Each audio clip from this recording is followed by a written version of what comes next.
Salut! Bon bah écoutez, j'ai trouvé un peu de temps pour faire une vidéo à la mormone comme mon habitude, et pas n'importe quelle vidéo parce qu'aujourd'hui c'est une vidéo, un concept qui me porte extrêmement à cœur et qui va peut-être faire grincer des dents.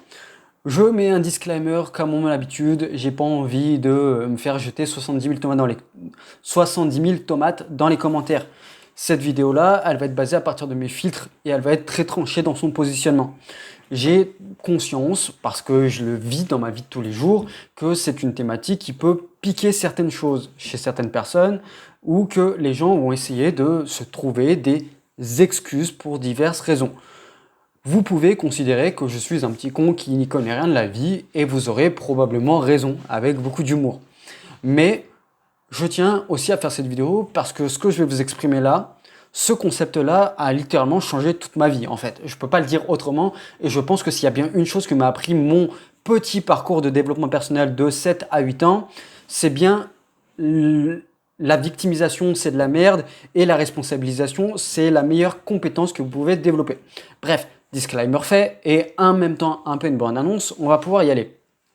Donc, comme je l'ai dit, cette vidéo est probablement celle qui me porte le plus à cœur et l'une des plus importantes de la chaîne. Aujourd'hui, je suis arrivé à un stade où je ne crois quasiment plus aux excuses du type c'est pas moi, c'est les autres. Euh, les autres, ils ont de la chance. Ou tout est une question de chance. Je ne peux rien y faire. C'est injuste. Même d'ailleurs, je ne crois presque plus à l'injustice, tellement que l'injustice est un concept qui est relatif et évolutif. Dans le sens où ce que je veux dire, c'est que ce qui est injuste pour une personne ne l'est pas forcément pour l'autre, et ce qui est injuste à un moment ne l'est peut-être pas 10 ans plus tard. L'injustice d'aujourd'hui peut devenir la justice de demain quand on sait en tirer bien profit ou selon, on va dire, le hasard de la vie. Mais c'était une parenthèse dans une autre parenthèse. Ensuite, Ensuite, il y a les trucs du type je ne suis pas assez pour cette femme, je ne suis pas assez pour ci. Tout ça, c'est une forme de victimisation pour moi. Autrement, il y a le je tombe toujours sur des mauvaises personnes. Les gens, ils sont. Décidément. Les gens, ils sont méchants. Ou les hommes sont mauvais. Les hommes sont tous des connards. Ou les femmes sont toutes des méchantes sorcières qui en veulent qu'à notre argent. Vous voyez, ce petit truc d'excuses qui sont pour moi que de la victimisation. Ou alors, on pourrait aussi citer je peux pas changer, de toute façon, ça fait partie de moi-même. Bah oui, après tout. Ou alors, encore, le système, il est méchant, il nous manipule, on peut rien y faire, on ne peut que le subir. Bref, vous voyez le type de victimisation. Et tout ça, c'est dit d'une manière bien évidemment générale. La question à se poser, et moi, je n'ai pas les réponses à votre place, j'ai juste les réponses pour moi. C'est avec ce type de victimisation-là où on accuse les autres, on blâme les autres, etc., etc. Est-ce que ça vous aide à avancer sur le moyen long terme? Est-ce que ça vous aide à être plus heureux sur le moyen long terme? Est-ce que ça vous aide à attirer les bonnes choses, les bonnes personnes à vous sur le moyen long terme? Encore une fois, je ne me permettrai pas d'avoir une réponse à votre place. La seule chose que je peux me permettre, c'est de vous poser une question et après, libre à vous de trouver la réponse à cette question. Mais je suis à peu près persuadé de connaître la réponse parce qu'elle est évidente. Et pour moi, cette réponse est évidente pour une raison. N'avez-vous jamais pu remarquer une chose? C'est que les personnes qui sont dans une forme de victimisation et d'une non-responsabilisation, la victimisation est l'opposé de la responsabilisation, il se passe toujours un truc. Ils vont trouver une excuse, ce qui va faire qu'ils ne vont plus agir. Bah oui, si j'ai une excuse, je m'auto-suggestionne de ne pas agir sur telle ou telle chose. Si je pars du principe que je ne suis pas fait pour cette femme ou pour cet homme, ou si je pars du principe que je ne suis pas assez ceci ou pas assez cela, ou que c'est injuste, je vais me mettre un frein avant même de commencer. Auto-sabotage. L'autre point, c'est par exemple au niveau de l'attention. L'attention que vous vous mettez sur les autres, sur la victimisation, sur accuser les autres, c'est une attention, un temps, une énergie que vous ne mettez pas sur vous-même et sur vos projets. Vous imaginez tout le temps que certaines personnes passent à se victimiser et à parler des autres avant d'essayer d'agir dans leur propre vie. Je peux vous assurer que ces personnes pourraient devenir des spécialistes en résolution de problèmes avec tout le temps qu'elles passent. Mais non, si ces personnes n'arrivent pas à résoudre des problèmes, c'est pas la faute à malchance ou à la poisse, c'est parce que le temps et l'énergie allouée à la victimisation n'est pas mis dans la résolution de leurs divers problèmes et quasiment tous les problèmes ont des solutions plus ou moins rapides, plus ou moins difficiles. Ça, je ne vais pas vous faire un dessin. Ensuite, et je l'ai brièvement expliqué, mais c'est quand vous êtes dans une victimisation, vous vous privez de la chose la plus essentielle que vous avez. C'est votre pouvoir d'action. On a tous un pouvoir d'action selon divers facteurs. C'est vrai que par exemple, une personne qui va être riche va avoir peut-être un plus grand pouvoir d'action sur certaines choses parce que l'argent va lui permettre de peut-être mettre des actions différentes. Sur ça, je dis pas le contraire. Mais par exemple, se victimiser de cela et se dire c'est injuste, moi je ne peux rien faire, si la plupart des êtres humains sur cette terre qui ont accompli des plus ou moins grandes choses se seraient arrêtés à ça, on serait encore à l'âge de pierre. Je le pense profondément. Et si je vous dis comme ça, c'est parce que ça peut s'expliquer en partie par la psychologie cognitive. Et notamment une chose qui s'appelle le biais de confirmation. Le biais de confirmation, c'est un biais, un raccourci de pensée, un piège de pensée qui fait que on pense confirmer, ou plutôt on va confirmer nos croyances. Si je pense que je ne suis pas assez, je vais me créer une autosuggestion, comme on le ferait en hypnose, que je ne suis pas assez. Et par conséquent, pour confirmer cette croyance, je ne vais pas agir. C'est ultra vicieux, ça s'appelle le cerveau humain. Je vous invite à vous renseigner sur le biais de confirmation. C'est l'un des plus répandus, c'est l'un des plus utiles. Et je pense que si vous le comprenez lui, vous allez comprendre déjà beaucoup de choses à la psychologie humaine. Déjà juste avec un biais. Alors imaginez comprendre les cinquantaines, les centaines d'autres biais. Mais bref, c'est pas une vidéo sur ça, en tout cas pas encore. Ensuite, la deuxième chose, observation personnelle. Peut-être biaisé, peut-être que j'ai pas raison, peut-être que je suis un ignare, c'est possible. Je vous donne juste que des observations. N'avez-vous jamais remarqué, au grand hasard, que les personnes qui sont toujours dans la victimisation, il leur arrive toujours des emmerdes. Et je vais même aller plus loin, ils ont de plus en plus d'emmerdes avec les années et de plus en plus graves. C'est un hasard, sans doute. Moi, je ne crois pas au hasard. Je crois plutôt aux règles énergétiques. Là, il y a des gens que je vais peut-être perdre, d'autres que je vais peut-être accrocher. Mais pour moi, il y a une question d'énergie. Si tu es tout le temps dans la victimisation, si tu es tout le temps dans le négatif, dans le fond, tu vas attirer du négatif et tu vas attirer le fait d'accentuer tes problèmes. Parce que oui, la victimisation, on ne règle pas nos problèmes. Mais qu'est-ce qui se passe quand on ne règle pas nos problèmes? Ils ne disparaissent pas, on les fout sous le tapis, ils grandissent, ils s'accentuent.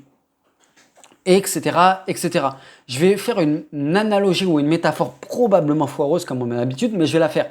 C'est exactement la même chose que quand vous fumez. Les fumeurs, par exemple. Vous pouvez fumer pendant plusieurs mois, plusieurs années, et il ne va rien se passer de spécial à votre santé. Mais si vous ne réglez pas le problème et si vous le foutez sous le tapis en me disant « ouais, j'ai le temps », va arriver peut-être un jour, 50, 60 ans, où là, le médecin va vous annoncer une mauvaise nouvelle comme ça arrive à beaucoup de fumeurs. En fait, c'est exactement ça qui se passe avec la victimisation. On fout sous le tapis les problèmes où on ne les voit pas, où on est dans ce schéma de victimisation. Par conséquent, on fait grossir le problème jusqu'à qu'un jour où le problème, il pète. Mais quand il pète, il est tellement fort qu'il fait des dégâts et il ravage tout sur son passage ou beaucoup de choses sur son passage. Donc, la chose à comprendre, c'est que certes, vous ne contrôlez pas tout. Vous ne contrôlez pas tout. J'ai pas dit que l'injustice n'existe pas. J'ai pas dit que la chance n'existe pas. Il y a forcément une base de tout ça. Mais ce que je dis, c'est que vous êtes au minima toujours en contrôle de votre réaction et en contrôle de où vous mettez votre énergie. Vous êtes toujours au minima à cela. Et je finirai sur un autre point, c'est sur la responsabilisation personnelle. Il y a plusieurs degrés de responsabilisation, mais aujourd'hui, je pars d'un principe qui est fondateur dans ma vie. C'est je prends non seulement la responsabilité de tout ce qui m'arrive dans ma vie, et je peux même parfois prendre la responsabilité dans ma vie de choses dont je ne suis pas foncièrement directement responsable. Là, vous dites, mais Damien, c'est bizarre, ou alors je ne comprends pas. Je vous explique avec peut-être un ou deux exemples. Alors, le premier exemple, il va peut-être pas parler à tout le monde, mais le deuxième, il devrait parler à beaucoup de gens et il va peut-être piquer. Alors, le premier exemple, c'est, imaginons que vous ouvrez une entreprise et que vous avez avec vous un associé. Voilà, tout se passe bien et tout. Puis, quelques semaines après, vous avez une nouvelle de votre comptable qui vous dit il manque des sous, il y a des sous qui ont été détournés. Vous faites vos recherches, vous apercevez que c'est l'associé qui a détourné ces sous. En soi, vous n'êtes pas responsable de ce détournement. Mais de mon point de vue, si ça devait m'arriver à moi, je me sentirais responsable de ne pas avoir mis les processus nécessaires pour empêcher cela ou pour ne pas avoir fait les vérifications. Ça aurait été par exemple ma responsabilité, etc., etc. Au lieu de me victimiser, de me dire non mais c'est de sa faute, c'est de la faute à l'autre. Non, parce que quand on est dans une victimisation, on n'apprend pas de nos erreurs. Alors que quand on est dans une responsabilisation, ok, c'est vrai, je ne suis pas forcément responsable de tout, mais j'ai quand même cette part de responsabilité là-dedans, donc j'en apprends, et pour les prochaines fois, ça m'évitera de refaire les mêmes bêtises ou qu'il m'arrive les mêmes bêtises. Deuxième exemple, avec la relation amoureuse. Alors là, c'est l'un des trucs sur lesquels je suis plus tranché, mais j'entends beaucoup de femmes ou d'hommes dire « oui, mais tatati, oui, mais tatata avec cette personne » et se plaindre de l'autre personne. Et encore une fois, peut-être que l'autre personne était toxique, je n'ai pas été là pour vérifier, je pars du principe que oui. Mais on est aussi en partie responsable de notre relation.